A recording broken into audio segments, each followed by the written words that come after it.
Deep fry হোক কিংবা gravy, নিরামিষ ধোকার ডালনা খেতে কিন্তু অসাধারণ লাগে। আর আমি এটা স্মার্ট পয়েন্ট থেকে কিনে নিয়ে এসেছিলাম। ধোকাটা যেহেতু চানা ডাল থেকে হয় আর এই মিক্সচারটা রেডি হয়েই আছে, আমি 2 কাপ ঈষৎ উষ্ণ জল নিয়ে তাতে মিক্সচারটা ঢেলে দিলাম, দিয়ে 20 মিনিটের মতো রেখে দিলাম।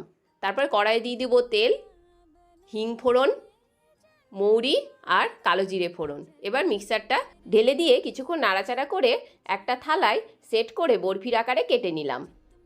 আপনারা কিন্তু ঘরে ছোলার ডাল ভিজিয়ে রেখে মিক্সি করেও এভাবে করে নিতে পারেন।